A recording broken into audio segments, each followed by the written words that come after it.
You asked for this trade tree video and we're delivering. One of the biggest and most impactful trades in NHL history.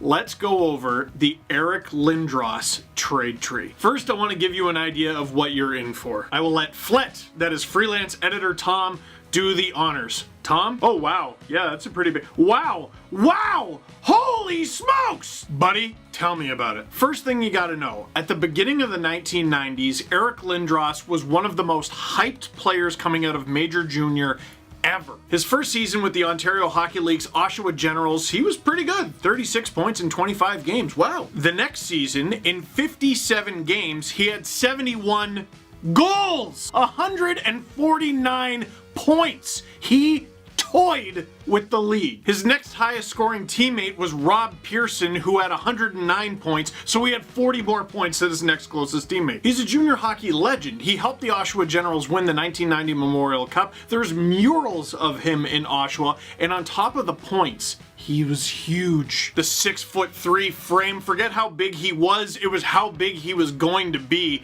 This guy was a new breed. This perfect video game creative player prototype that had the ability to go around you, go right by you, or through you. Over a year ahead of the 1991 NHL draft, the Toronto Maple Leafs traded their first round pick to the New Jersey Devils in exchange for defenseman Tom Kurvers. In his one season with the Leafs, he had 52 points in 70 games. This guy's great. That means the Leafs are going to be great, right? Wrong! The next season, 90-91, Kurvers had 3 assists and no goals through 19 games with the Leafs, and the Leafs were very, very, very bad. And knowing that Eric Lindros was going to go first overall, the Toronto Maple Leafs panicked and said, uh-oh, we may never live this down. So they got together with the Quebec Nordiques and made several weird trades where basically the Nordiques said, here, take some good players, and the Leafs said, great. Basically, the Leafs helped the Nordiques get into the first overall slot, while the Nordiques helped the Leafs get out of it because they didn't want it. With the 3rd overall selection, the New Jersey Devils select, with the help of the Toronto Maple Leafs, Scott Niedermayer. 2nd overall was Pat Falloon going to the expansion San Jose Sharks, and with the 1st overall pick, the Quebec Nordiques select from the Oshawa Generals, Eric Lindros. Wow, look at all that drama. Glad that's over. Yeah, except for one little detail, Lindros refused to go to the Nordiques. It was a massive controversy at the time. Fans in Quebec called him Bebe. They brought pacifiers to the games. There were grown men in diapers. But years later, long after he retired and was inducted into the Hockey Hall of Fame, Eric Lindros sat down with Sportsnet's Tara Sloan and set the record straight. I think with time, after, my wife's French, I have property in Quebec. I don't know what, I guess I just didn't explain properly enough that I did not want to play for that particular owner as clear as I should have. And I didn't think I had to, but I was not going to play for that person. And I chose not to. And here we are. That's it in a nutshell. It has nothing to do with culture. It has nothing to do with people of French people. Obviously, it's a beautiful place. It's gorgeous here. But I was not going to play for that person and chose not to. And that's my right to choose. It wasn't saying no to the people. It was saying no to one particular person who ran the team. So to put this in plain terms, Yes. if Marcel Aubut had not been in charge of the Quebec Nordiques organization, would you have played here? Absolutely. Absolutely. And if he was in charge of the Toronto Maple Leafs, I would have chosen not to play for the Toronto Maple Leafs. It's that clear. So, what do you do when your 1st overall pick refuses to play for your team? You gotta trade him. And we overuse the word blockbuster these days. Oh, this guy got traded for 2 guys. No, let me introduce you to the 90s, friend. The Philadelphia Flyers swoop in and acquire Eric Lindros. Meanwhile, the Quebec Nordiques acquire Peter Forsberg, who was the 6th overall pick in 1991, the same draft as Lindros. Chris Simon, Ron Hextall, Mike Ricci, Steve Duchesne, a 1st-round pick in 1994, Kerry Huffman, a 1st-round pick in 1993, and $15 million. The trade was Lindros for 6 players, 2 first-rounders, and 15 mil. Now, the whole purpose of these trade trees is to look at how a trade evolves over time. The Philadelphia Flyers side of things, It's one guy. But before we get to the Quebec Nordiques side of things, we have to talk about that one guy and his extraordinary career. Lindros' first season in the NHL was spectacular. As a rookie, he had 41 goals, 34 assists for 75 points. And it was only good enough to get him 4th place in Calder voting. But I guess that's the sort of thing that happens when you're a rookie. The same year, Teemu Selanne scores 76 times. The other 2 Calder finalists, by the way, Joe Juneau and Felix the Cat Potvin. Despite finishing just 4th in Calder voting, Eric Lindros finished 9th in Hart voting. So he was top 10 for the Hart, but didn't get nominated for the Calder. Again, the 90s. Selanne was 6th, by the way. It's ridiculous. Beyond his rookie season, Lindros continued to live up to the hype. In 1995, he won the Hart Trophy as the league's MVP, but with an unusually low point total. 29 goals, 41 assists for 70 points. It is an unusually low point total until you realize that that was actually a lockout shortened season and he scored those 70 points in just 46 games. That season he also won the Lester B. Pearson, today known as the Ted Lindsay Award, as the league's MVP as voted by the players. And over his career, Lindros was top 10 in Hart voting 5 different times. He was a playoff performer, 24 goals and 33 assists for 57 points in 50 career playoff games, including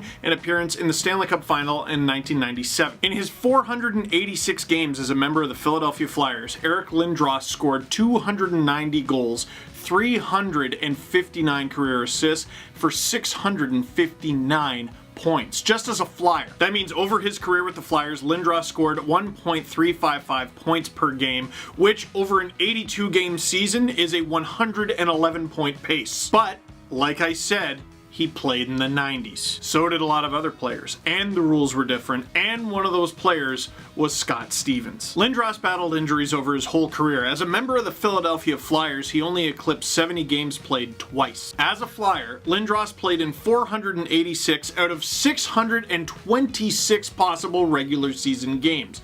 That's only 77.6% of possible games played. Basically, the Flyers were without their franchise cornerstone for about a quarter of the time he was there. The Flyers' record with Lindros in the lineup was 249 wins, 159 losses, 76 ties, because those were a thing, and 2 overtime losses. The record without him, 65 wins, 58 losses, 17 ties, and 1 overtime loss. Over an 82-game regular season, the Flyers were on a 97-point pace with Lindros in the lineup and an 86-point pace without him.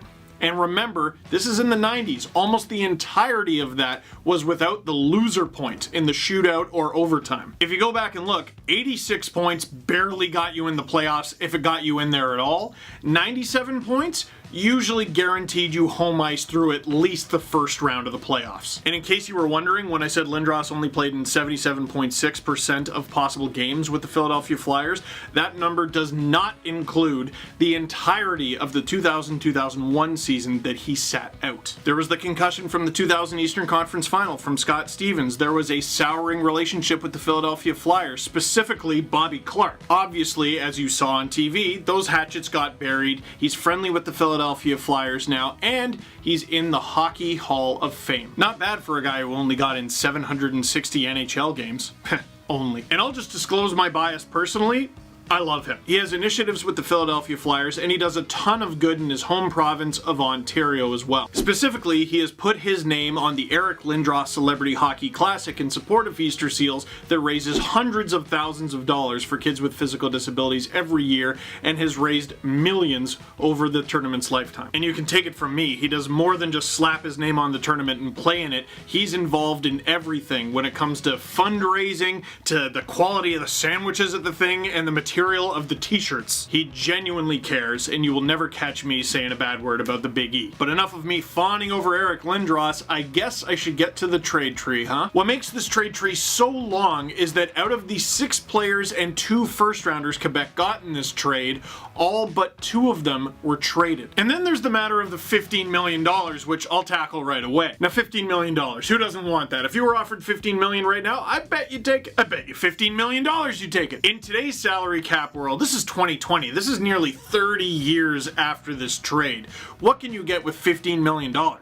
Well, you could get a year of Connor McDavid, and you could get him a pretty decent line mate to play with too. Back in 1991, when this trade was made, Wayne Gretzky was the highest paid player in hockey, and he made $3 million. What does $3 million get you in today's NHL? The Vancouver Canucks are paying over $3 million just for Roberto Luongo's cap recapture this year and for the next 2 after. So in 1991 hockey dollars, what does $15 million get you? Just the best player in the sport 5 times over. Math. Now let's talk about the 2 players from this trade that were not traded by the Quebec Nordiques organization after they were acquired. Let's start with Kerry Huffman because he's the easiest. Kerry Huffman, a defenseman, had a nice little NHL career with 401 regular season games. He was the 20th overall pick in 1986, and the thing about 1986 is the 20th overall pick was actually the second last pick of the first round. He spent just 1 season with the Quebec Nordiques, played 80 games, scored 28 points.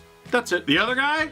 We're going to have to spend a little bit more time on the other guy. The other player, the Quebec Nordiques, or I should say the Colorado Avalanche, never traded was Peter Forsberg. While Eric Lindros burst onto the NHL scene with 41 goals as a rookie, it took Peter Forsberg a couple more seasons. The same season that Eric Lindros won his Hart Trophy as the league's MVP in 1995, Peter Forsberg won the Calder as the league's top rookie. But not really much after that, and by not really much, I mean he was a Hall of Famer. He won a Hart Trophy of his own as the league's MVP in 2003, and also that same season won the Art Ross as the league's top scorer. He was a first-team All-Star 3 times, and he was top 10 in Selke voting 4 times. He won an Olympic gold medal with Sweden back in 2006, and of course 2 Stanley Cups with the Colorado Avalanche. Now, Colorado, Quebec, I should maybe spend a little time on that. The NHL situation in Quebec City just wasn't working out, to the point where there's still talk about it all these decades later, but Quebec City still does not have another NHL team like Winnipeg does. They got their team back. But some of the talk around the time the Quebec Nordiques moved to Colorado to become the Avalanche was, man, if you give these guys another season, who knows? They had a core of Joe Sakic and Peter Forsberg to build around. The year Forsberg was a rookie, the Nordiques also had Owen Nolan, who was their 3rd leading scorer. They had Matt Sundin at one point as well. And oh, don't you worry, we'll get to him too. And just like Lindros, just like Sundin too actually,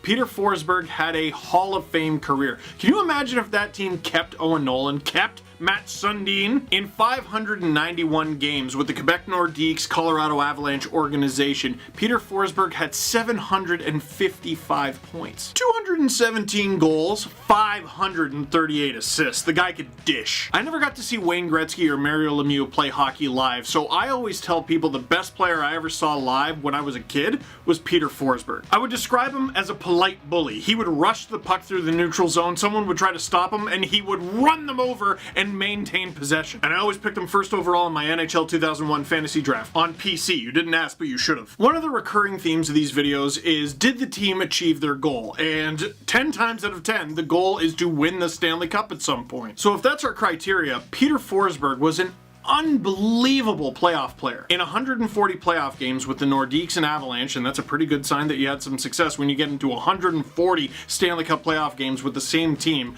Peter Forsberg had 58 goals, 101 assists for 159 Stanley Cup playoff points. Now, the tragic thing with Peter Forsberg is, like Eric Lindros, injuries shortened his career as well. And what was incredible about Forsberg is, despite having injury-shortened seasons, he would come back and be dominant.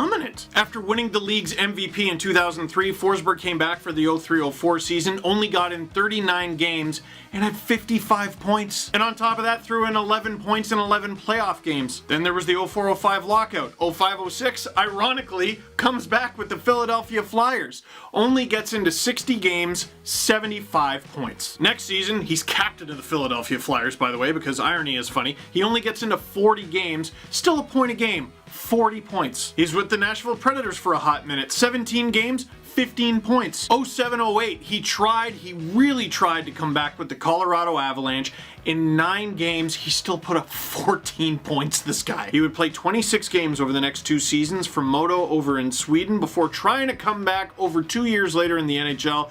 It lasted only 2 games, and finally, that was it. There are many Hall of Fame careers that were cut short way too soon. Bobby Orr, obviously, Mike Bossy, Pavel Bure is a name that doesn't get brought up nearly enough, but Eric Lindros and Peter Forsberg are huge. So we're crossing off our list here. What have we talked about? The $15 million, Kerry Huffman, Peter Forsberg. Forsberg was never traded by the Avalanche. We talked about Peter Forsberg. What about Chris Simon? 146 games with the Nordiques and Avalanche, 56 points, but 555 penalty minutes. Steve, is that a mistake? No, it's the 90s. He had 250 penalty minutes in one season, and it wasn't even that big a deal because he did it later in his career too. Ron Hextall was in this deal as well. He didn't stick around with the team for very long though. Just 54 games played, a record of 29, 16, and 5. And the 5, by the way, is ties, once again because of the 90s. But he did get to be a part of a series between the Quebec Nordiques and the Montreal Canadiens. Funny enough, after his stint in Quebec, he would go to the Philadelphia Flyers to play with Eric Lindros. Then there's Mike Ricci, gritty guy, Scarborough guy, 228 points in 339 games with the Nordiques and Avalanche organization. And he wasn't just a depth player. In 93, he had 78 points. Steve Duchesne, I hope I'm not screwing up his name. Duchesne? Is it Duchesne? Whatever, it was 3 when this trade happened, man. He didn't stick around in Quebec for long. He had a full 82-game season, though, when he was there. 20 goals, 62 points for 82 points. He was a point-a-game defenseman, and he finished 7th in Norris voting.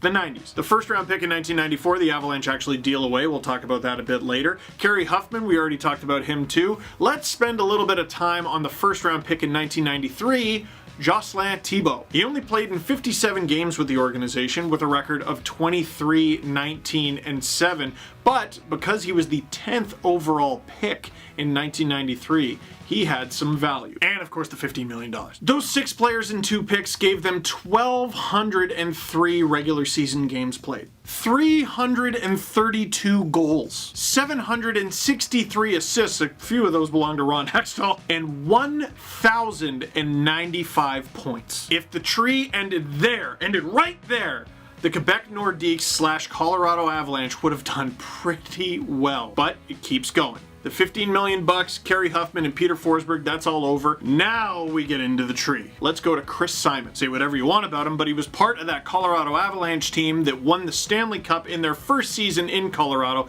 in 1996, playing 12 games on that playoff run. Early the following season, he's traded. The trade was Chris Simon and Curtis Lecision going from the Colorado Avalanche to the Washington Capitals for Keith Jones, a first rounder in 1998, and a 4th rounder in 1998. Keith Jones, a forward and now an analyst, played 2.5 seasons for the Avalanche, and his best season was 43 points in 67 games in his first season, 96-97. During the 98-99 season, Keith Jones was dealt to the Philadelphia Flyers. They keep coming up. Podine, a pretty big presence on the wing, played parts of 4 seasons for the Avalanche, his best season in 2000-2001, where he put up 32 points in a full 82-game season. During the 2001-2002 season, he was dealt. The trade was Sean Podine to the St. Louis Blues in exchange for Mike Keane. Mike Keane, who the Colorado Avalanche had reacquired, by the way. Save Mike Keane for a sec. Let's clean up the rest of this trade. The first round pick in 1998 that the Avalanche got from the Washington Capitals turned into Scott Parker,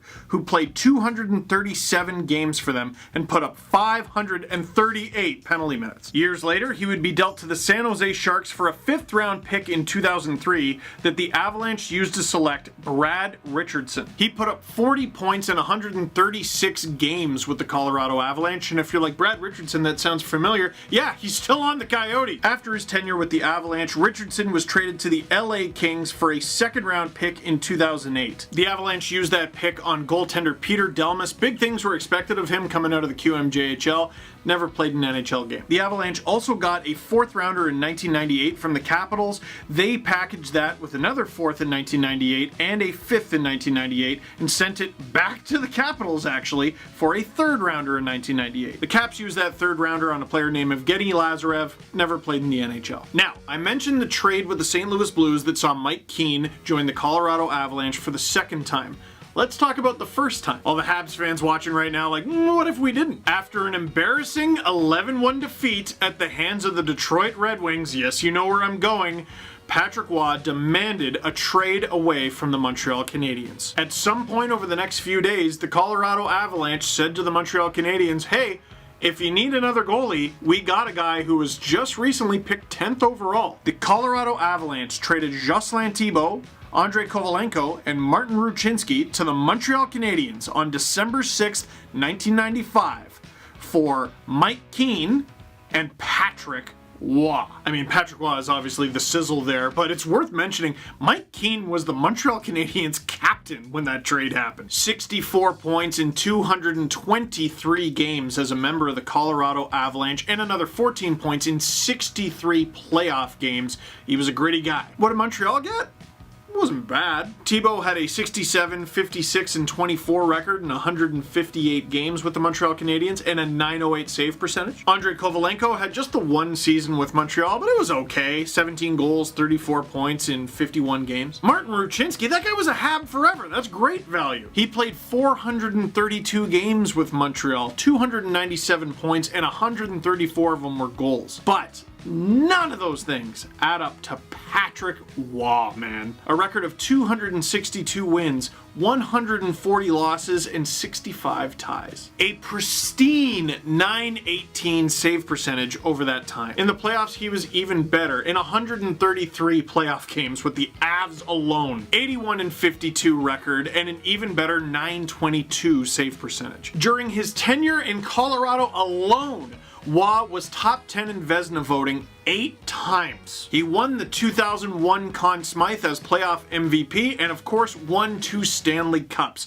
with the Avalanche in 2001 and in their very first season, in the season Waugh was acquired in 1996. Is that good? Asking for a friend who happens to be a Habs fan so I can annoy them. Often in these trade trees, we look at these little moves that come later and we go, yeah, but did one thing really lead to another? In this case, yes. Speaking of goalies, let's look at the other one in this deal. After his one and only season with the Quebec Nordiques, Ron Hextall was packaged with a first-round pick in 1993 and sent to the New York Islanders for Mark Fitzpatrick and a first-rounder in 1993. Now, the shame for Colorado in this situation is Mark Fitzpatrick just yoink got taken by the Florida Panthers in the expansion draft, because the early 90s were about aggressive expansion. Remember that line? Remember, that was like 5 jokers ago. But the good thing for Colorado in all this is they actually moved up in the 93 first round. They got the 14th overall pick, while the Islanders got 23rd. It should be noted that that 23rd overall pick that went to the New York Islanders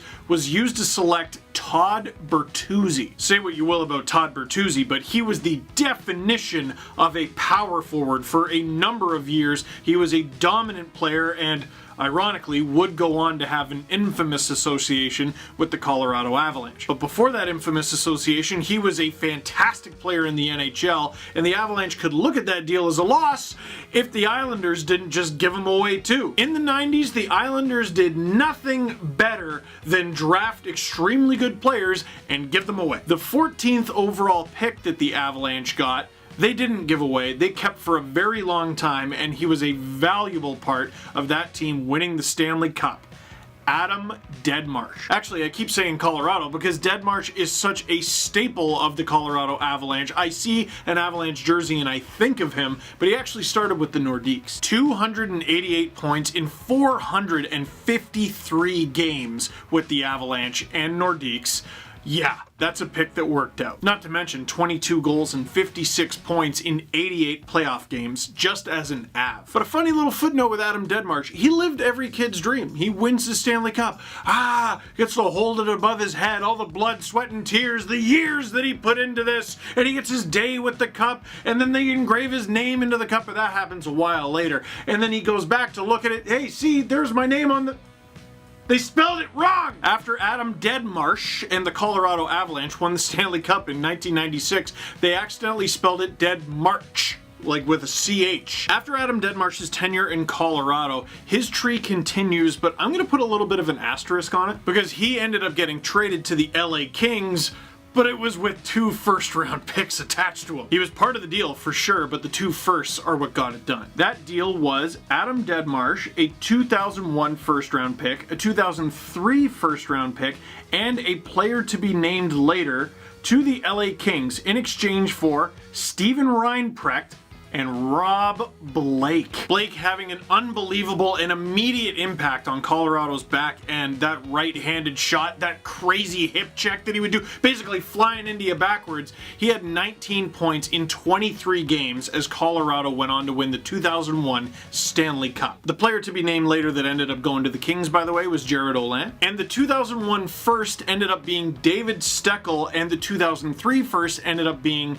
Brian Boyle. Or, as it's pronounced in Colorado, we don't care, we won the cup. And Colorado got Reinprecht too, man. I didn't even know he was this good. 46 points in 67 games, 51 in 77, and then get a load of this. After Reinprecht's time in Colorado, the tree continues. He was packaged with Rhett Warner and sent to the Buffalo Sabres in exchange for Keith Ballard? Raise your hand if you don't remember him being on the Buffalo Sabres. I don't. Heck, I don't remember him with the Colorado Avalanche. I remember him from the Canucks and that time he whacked Thomas Vokoun in the head. Oh, this might have something to do with it. Keith Ballard never played for the Buffalo Sabres or the Colorado Avalanche. He was the 11th overall pick in 2002 and nobody wanted him, or everyone did. It depends how you look at it. Keith Ballard was packaged with Derek Morris and sent to the then Phoenix Coyotes, while Colorado got Chris Gratton, Ossi Vananen, and a 2005 second-round pick. Chris Gratton was acquired for the 2004 playoff run, but he was kind of disappointing. Just the 1 goal and 2 assists, 3 points in 13 games leading into the playoffs, and then in the playoffs, 0 points in 11 games. Ossi Vananen put up a grand total of 12 points in his 3 seasons with the Colorado Avalanche, but he played in 139 games, and he was a defender. That was his job. Leave it to the other guys. What's their name? Sakic and Forsberg? Yeah, they can score. But the Avs, well, the Avs got some value out of that 2005 second. They got 458 points worth of production in 538 games in Paul Stastny. So if you felt bad about giving up those 2 first-rounders, which you shouldn't because you got Rob Blake and won the cup with them, you made up for it. You got Paul Stastny for over 500 games. Then the Avalanche did not trade any of those 3, so that part of the trade tree, that particular branch, is done. Moving on to Mike Ricci. He was packaged with a second-round pick in 1998 and sent to the San Jose Sharks in exchange for Sean Donovan and a first-round pick in 1998. The Sharks ended up moving that second-round pick. That first-rounder, though, that the Avalanche got, they held on to it for a while. Oh my God, they did so amazing in this deal, man. I'll give you a clue. He finished 5th in Calder voting in 2000. Here's another clue. He was a forward. Here's another clue. He was with the Avalanche twice. He had 27 goals, 50 assists for 77 points in 82 games as a sophomore when the Avalanche won the Stanley Cup in 2001. I am talking, of course, about Alex Tanguay. Seriously. 488 points in 598 games as a member of the Colorado Avalanche. 50 points in 83 playoff games with the Avalanche. We talked about staples on this team. Sakic, Forsberg. Adam Deadmarsh is a guy I always picture with the Avalanche. Adam Foote. Alex Tangay's got to be in there. I mean, also Patrick Waugh, Milan Hayduk. They did an unbelievable job of keeping basically a dynasty together. And then people argue about the use of the term dynasty. It's supposed to mean like, oh, you won 5 straight cups, whatever. Okay, they're very good-isty. But on top of the nearly 600 games, or over 600 games if you include the playoffs, Alex Tanguay provided even more value when he was traded. The Avalanche traded Alex Tanguay to the Calgary Flames for 3 pieces. Jordan Leopold, a defenseman, a second-round pick in 2006, and a second-round pick in 2007. Now, I'll disappoint you with those 2 second-round picks. Cody Berkey, Trevor Can, neither of them ended up playing in the NHL. He played 122 games as a member of the Colorado Avalanche, and how's this for value? The Avs traded Alex Tanguay for 3 pieces, and one of them was Jordan Leopold. The Avalanche then traded Leopold back to the Calgary Flames for 3 pieces. One of them being defender Ryan Wilson, who they got 230 games out of. Lawrence Nicolat, who they got 5 games out of. You can't win them all. And a second-round pick in 2009 that the Avalanche used to select Stephen Elliott. Elliott played 63 games. Big things were expected of him. He didn't quite pan out. He was traded for Brandon Gormley, a defenseman. He played 26 games with the Avalanche. Again, another really highly touted prospect who just didn't quite work out. And the Mike Ricci branch of the tree is finally done. This next one's gonna take a while. Steve Duchesne and Dennis Chasse, that's how I'm gonna say them, and I'm sorry in advance, were traded on January 23rd, 1994 to the St. Louis Blues in exchange for Bob Basson, Garth Butcher, and Ron Sutter. and I keep making this mistake. He was never on the Avalanche. He was on the Quebec Nordiques. This was in 1994, before the team was even in Colorado. Bob Basson played 84 games with the organization. He wasn't around for long. Garth Butcher, we're going to get back to because he's tied to our next branch as well somehow. And then there's Ron Sutter, who is attached to a very interesting piece of Colorado Avalanche history. After the trade in 93-94, Ron Sutter was good for the Avalanche. He put up 22 points in 37 games, veteran presence and all that. At that point, he was already well into his nearly 1,100 game NHL career. But shortly after, there was an interesting trade made. On June 28th, 1994, Ron Sutter was packaged with a first rounder in 94 and sent to the New York Islanders for Eric Krupp and a first rounder in 1994. Here's the funny part. With the 9th overall selection, the New York Islanders select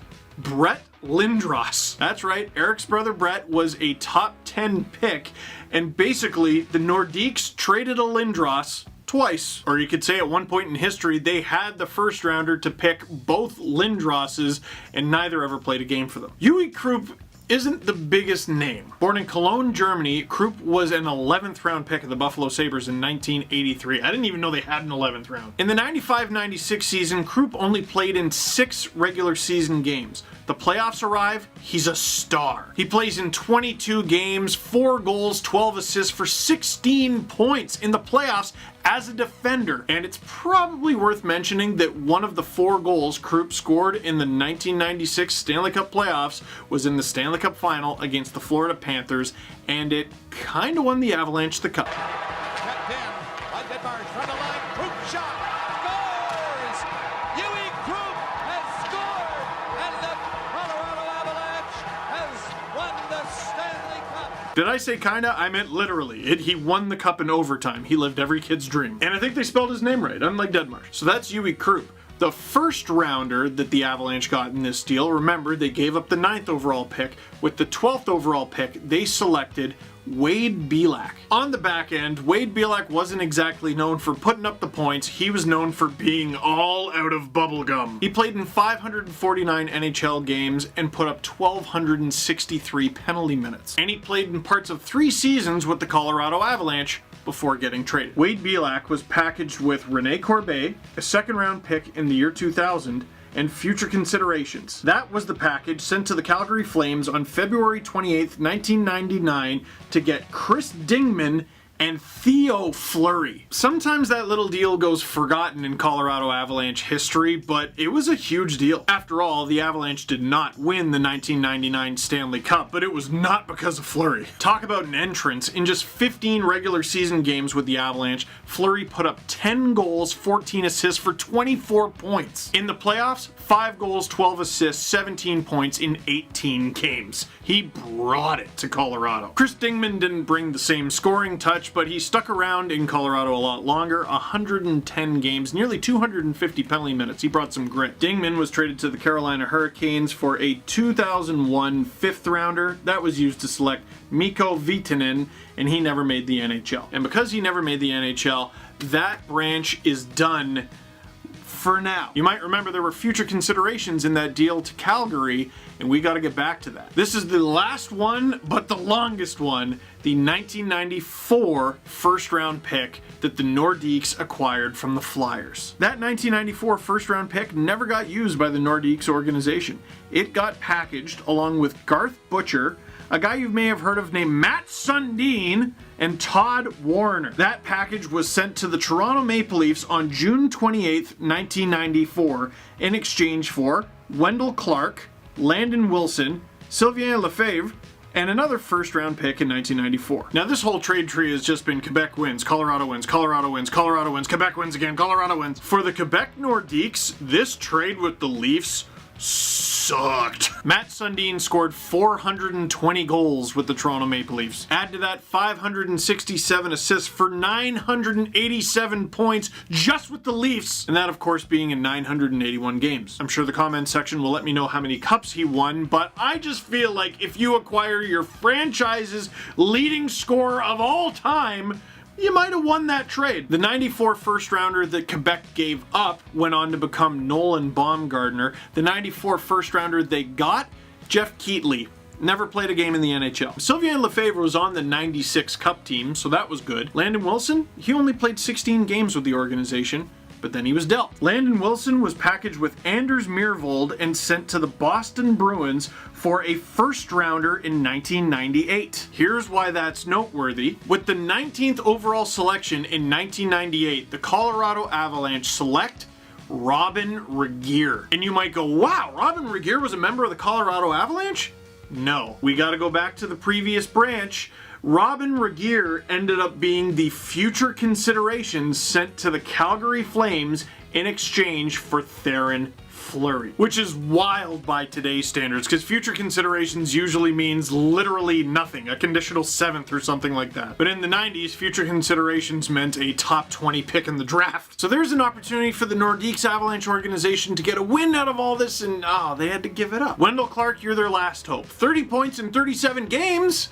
But then he was traded. But the devil is in the details, isn't it? Wendel Clark was part of a 3-way deal. He only played with the Quebec Nordiques, never the Avalanche. The 3 teams in the deal were the Colorado Avalanche, the New York Islanders, and the New Jersey Devils. Going to the Devils, Steve Thomas. Hey, Stumpy, there's a feisty, high-scoring forward. Going to the New York Islanders, Wendel Clark. I can still picture him in those old Captain Highliner jerseys. And going to the Colorado Avalanche in this 3-way deal, Claude Lemieux. This was an absolutely wild win for the Colorado Avalanche in their first season of existence. Lemieux had just won the 1995 Stanley Cup with the New Jersey Devils, and on top of that was the Conn Smythe winner as playoff MVP. If that wasn't enough, he put up 71 points in the 95-96 season, the first season the Avalanche were in Colorado, and 39 of those points were goals. You could say he was a factor with the Avalanche in the playoffs the next season too, 12 points in 19 games, but we don't remember that, do we? We remember this hit from behind on Chris Draper in the Western Conference Final. It's a hit from behind, it sparks the blood feud between the Avalanche and Red Wings, really kicks off their rivalry, and in some ways sparked the Red Wings dynasty of the late 90s and early 2000s. Full disclosure, Chris Draper went to my elementary school like years before I did, and we had the same grade 2 teacher. When he was hit from behind and he was in hospital, he was recovering, my grade 2 class wrote letters to him. And in my letter, I called Claude Lemieux because Claude, I don't know, it sounded like an insult. I was 7. Childhood Steve doesn't hold back. But after 4 and a bit seasons, Claude Lemieux's reign of terror with the Avalanche in Colorado was over, and he was actually dealt back to the Devils. It's actually a pretty big deal. Claude Lemieux, a first rounder in 2000 and a conditional 2nd in 2000 were sent to the New Jersey Devils in exchange for Brian Ralston and a first rounder in 2000. The conditions of the 2nd were met and the first rounders were basically swapped. The Devils got the 22nd pick, the Avalanche got the 27th. Those picks didn't end up being huge for New Jersey. The 2nd rounder was Matt DeMarquis. He didn't play in the NHL. David Hale, he stuck around in New Jersey for a while. But the first rounder the Avalanche got, they didn't keep Ralston either, because we have another trade. It's the final trade in this tree, and it's a huge one. The Colorado Avalanche take Brian Ralston and the first rounder they got in that trade with New Jersey, package them with Samuel Paulson and Martin Grenier, and they traded them to the Boston Bruins. I think you know where I'm going. The Colorado Avalanche acquire Dave Anderchuk and Ray Bourque. Now, Anderchuk left as a free agent in the summer of 2000 to go to Buffalo, which I'm sure he regretted until he won the Stanley Cup with the Tampa Bay Lightning. Ray Bourque, even in his 40s, astonishing on the back end. 73 points in 94 regular season games with the Avalanche. More importantly, 19 points in 34 playoff games with the Avalanche. And most importantly of all, in 2001, take it away. And after 22 years, Raymond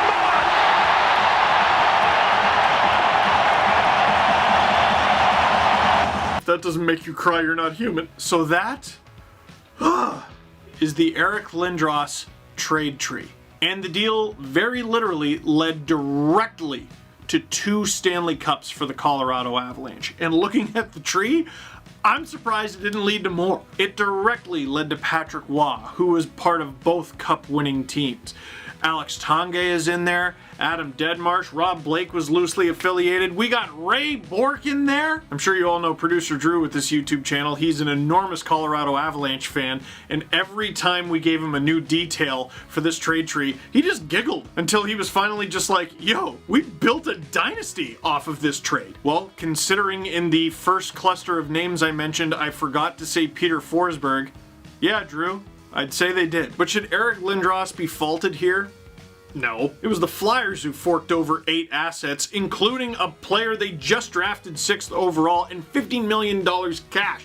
Not him. And he upheld his end of the bargain. He was their captain, he was their leader, he was their best player. He won the Hart Trophy as the league's MVP, led them to the Stanley Cup final, and had a Hall of Fame career. What else do you want him to do? Looking at this trade tree, the biggest crime Eric Lindros commits is that he's only one person. The Quebec Nordiques, and much later on, the Colorado Avalanche organization did a masterful job with this trade. Specifically, from 95 to 2006, Pierre Lacroix did an unreal job with the team. And it should be no surprise that Joe Sakic took a look at the Matt Duchene deal and said, yeah, what if I acquire a lot of stuff? And funny enough, so far it's worked out. I guess he was paying attention to the press box when he was down on the ice winning cups. So, my friends, thank you for coming on this journey with me.